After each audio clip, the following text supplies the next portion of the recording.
The issue that the current government, and I'm a Dinka, it doesn't get more Dinka than me, okay? From my mother's side up to grandfather, from my father's side up to grandfather, it's purely Dinka. And we feel that the current regime does not represent us. Many people outside will think that this is a Dinka regime. But if you go to my state of Warab, where the president comes from, you will not find a single kilometer of tarmac road. There is tarmac road in Bantu, where Riek Machar comes from. But in Kwajok, where the president comes from, there is no single kilometer, even 1 meter of tarmac roads. If I tell you our assembly today in Warab still sits in a prefab, we are still in containers. The MPs sit in containers. This is a fact. You can go yourself. Or if you have a friend in Warab, you call him and say, please go to the assembly and call me from the assembly and tell me what you see. The whole ministries are still in containers. The referral hospital, like the one you have in Bantu, the one you have in Malakal, the one you have in Wau, there is no single referral hospital in Warab state. The one that was supposed to be built has now taken 6 years and it is still in foundation level.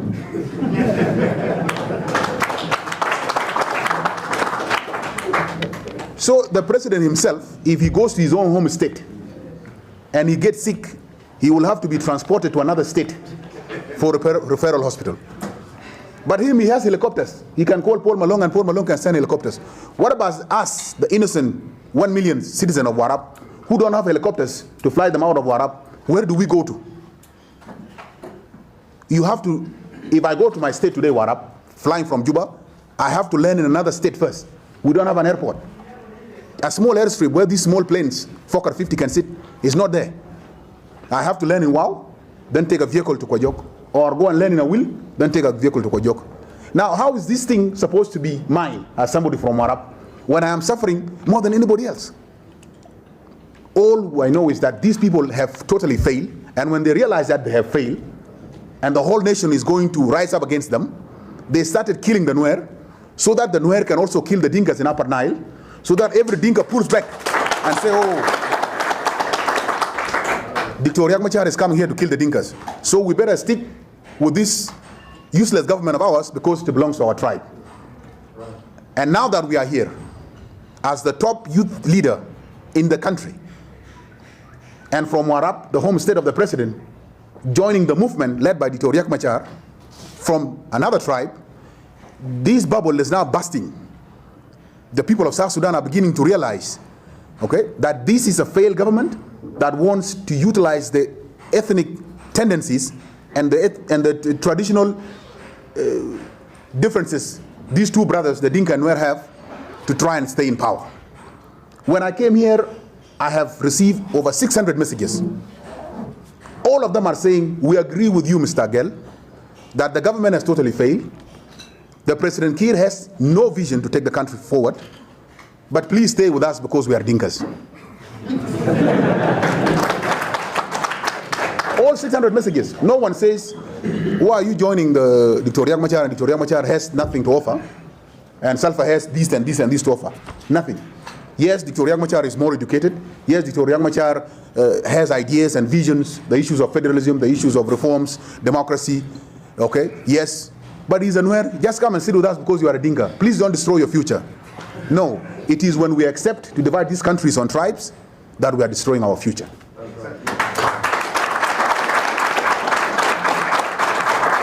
And yes, the movement may have begun as people who are upset for what happened in Juba in December. But currently, this movement is a national movement with a national agenda that wants to rescue this country. And it is not a surprise, it is not beginning that the Nuer begin a movement. This SPLM that was led by Dr. John Garang, the first soldiers in 1983 were all of them Nuer. Why did John Garang refuse to go and say, Mio Warba, Mio Kamsa and all these, the all Nuer, I am not going there? No. What you go there is the agenda, it's not the number. The number may start as Nuer, but sooner or later, the other people will join. And in few years, if they don't want to sign the peace, okay, or if they don't want to, in few years, we are now exporting the war to other places. And before the end of the year, they will know, they will feel the pain of war in the country. So I want to commend my comrade, because in every family, if there is problems, people don't always fight at the same time. There are those who are very quick to fight, and there are those who want to wait first and wait and hope things will go better. Eventually they come out. The same thing with the issue of divorce. There is somebody, if your wife does something wrong, you jump out. But there are others who keep it for 10 years until bigger too much, you go. So he's a man that tried his best to hope that maybe things will change. Maybe Salva will change his mind. Maybe he will not discriminate on tribes. Maybe he will present himself as a national leader instead of putting himself as a Dinka. But he was disappointed after 15 months that this thing is not going to change. So regardless of what time somebody comes, okay, we must be welcoming and open our arms to receive our comrades, because the bigger we are and the stronger we are, the sooner we will end the suffering.